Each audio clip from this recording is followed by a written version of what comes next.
Okay. I mean, as you can see, I'm already rocking out over here. So please welcome Betsy Wolfe back. Betsy, thank you for joining us. I'm so happy to be here. All right. So, I mean, a lot of people are already familiar with the story of Romeo and Juliet. How is this version of the story different from the usual Shakespearean tragedy most people are used to? So, yeah, and even from that preview that you just saw, it's like, what is this show about? You hear Right? a Katy Perry song, you hear Since You've Been Gone, you hear Shakespeare, Romeo and Juliet, and you're like, how do these go together? And that is why in the one day that I first read the script last year, it's the most magical combo, that the idea that this music goes with this story is 100% why I had to do this show, because it makes complete sense when you see it. It is so impossible to describe. The only thing that audiences need to know when they go into it is what happens in Romeo and Juliet, right? Juliet wakes up, she sees Romeo dead, she kills herself. Guess what? That's not the end of our show.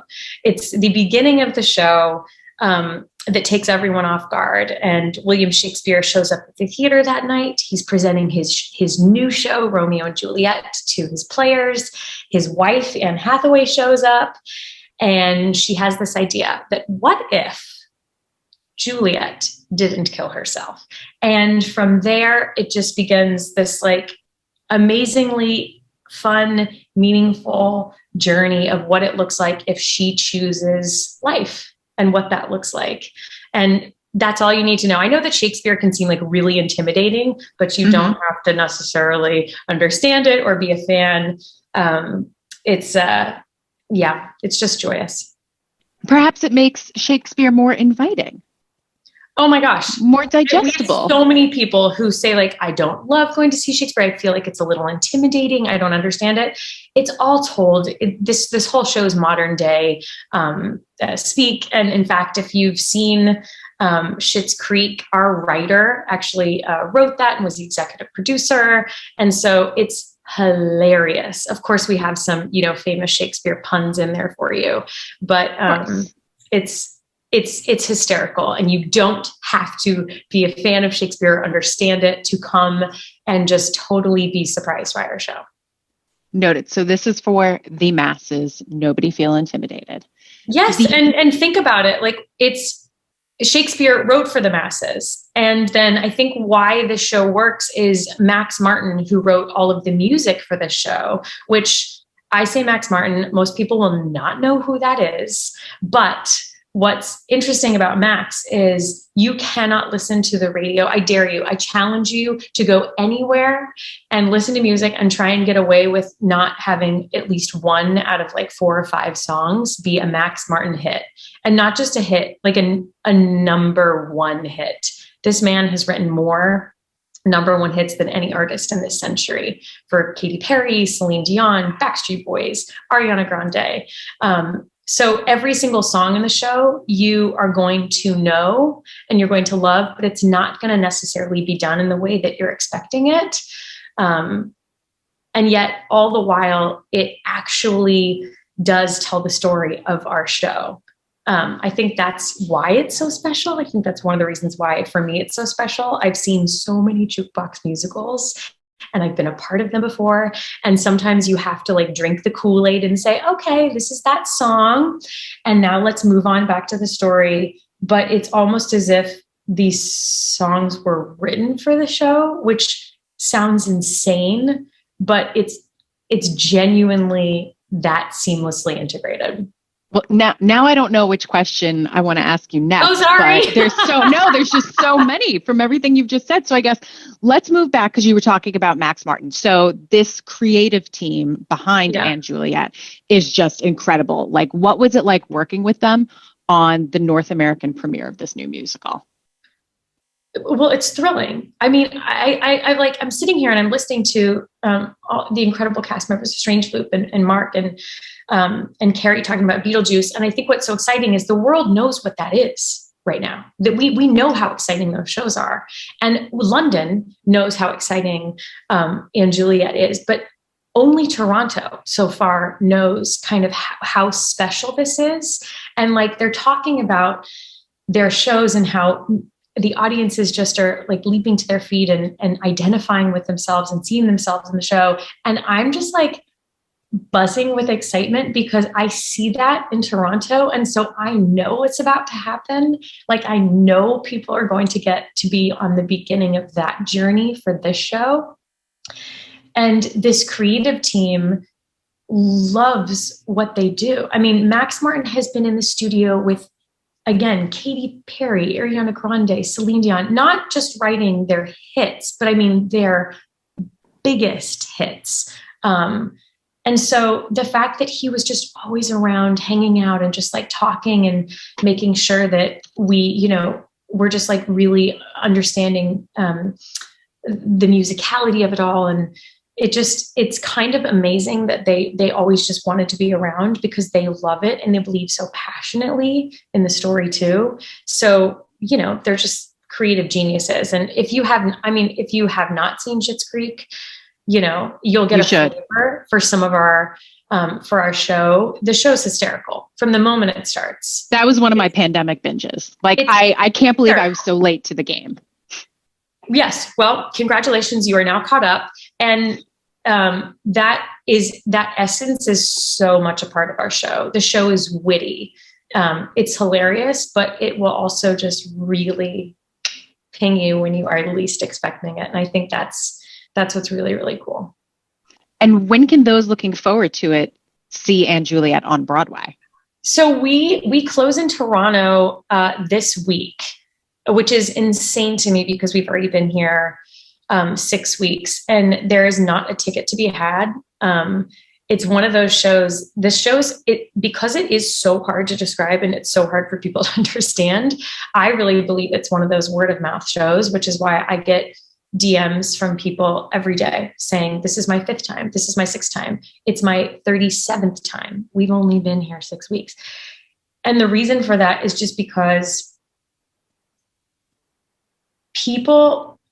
it's hard to explain what happens to you in the show, but the audiences leap to their feet before the end of the show even happens.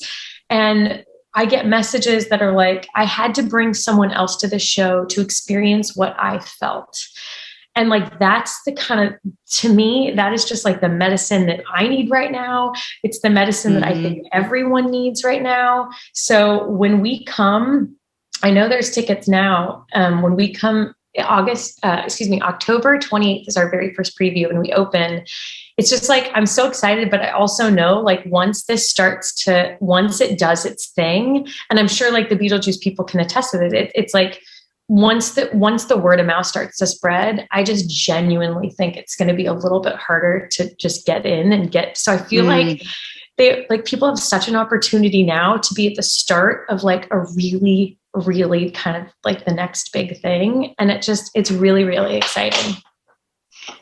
And other than an incredible catalog of songs in the show, like which people could just go for straight for that, how does it help tell this new side of Juliet's story? Oh my gosh. Well, like I said, it feels like the songs were written for the show. But what I think is really, really cool about our show is, first of all, it's a leading woman who comes in and decides to write her new story. Our show, you're going to see genuinely one of the most diverse casts in every single way, shape, and form on that stage. And there are multiple stories that are being told. It feels like you're almost at a rock pop concert. You have everything that you would want. You have the glitter, the pyrotechnics. You leave feeling like you've seen this like huge, amazing show.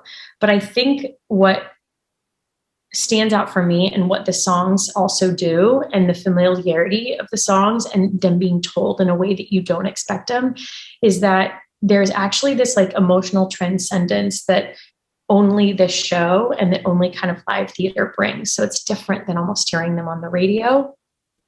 And our show celebrates that.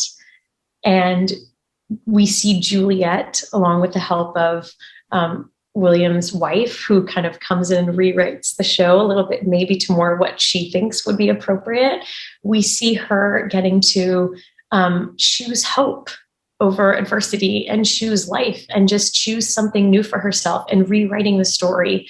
And I think finding joy in the unknown, which is like what we are all doing right now. We don't know what's going to happen. We don't have it all figured out, but there's something magical about being in the theater for the story that makes us know that we're going to be okay. We're going to figure this out. And like that is just what people leave with. And I love it because I get to play, we get to have the play within the play. Yes. William Shakespeare so brilliantly does so often. So I get a chance, William Shakespeare and I get a chance to really like look out in the audience and kind of talk to them. And I am astounded by like all the different ages that I see. I mean, millennials, just baby boomers, like truly all different ages. By the end, they're just like, people are like crying. People are jumping to their feet. I see men in their 70s, like jumping to their feet. And I'm like, we got you too. That's right. Mm-hmm. And there's something so cool about that. They're like, yeah, I don't know this song. I've heard it, but like, I don't know it. But there's something that I know that a lot of people say like the show's for everyone.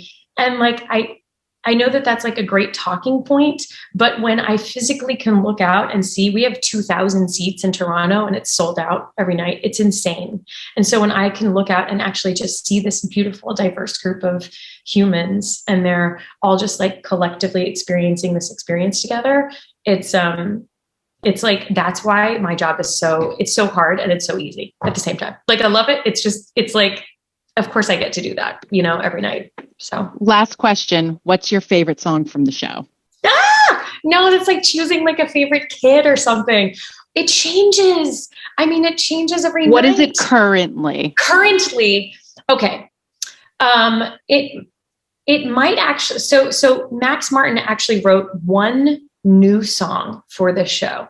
And right now, my favorite song is a song that Jessie J recorded. Oh, of course, he writes for Jessie J too, Taylor Swift. No big deal. But right now, one of my favorite songs is the new song. It's called One More Try. And then, probably a second one would be a song called Problem. So, and mainly not just because I love this song, but because how, Juliet, you gotta see it. You gotta see it. It's why people see this show 30 times. It's just people who don't even see Broadway shows. We have so many people who've like never seen a Broadway show before. We're like, this was the perfect show to introduce my daughter to, or I brought my kids to this. It's great. Yeah. I'm so excited that no one really knows what it is yet. I feel like we're all like about to witness something really special. Oh my gosh. Well, thank you so much for joining us today, Betsy. Thank you. And y'all, I mean, she already told you it's going to be like the next best thing. So you should head over to www.broadwayinbound.com where you can get your tickets for And Juliet. One-stop shopping. No need to go elsewhere. Thank you again to all of our panelists today, and make sure you are signed up for our next webinar. You don't want to throw away your shot. We're going to be doing a little history lesson. That's this Thursday. So thank you again, everybody, and I hope you have a great rest of your day.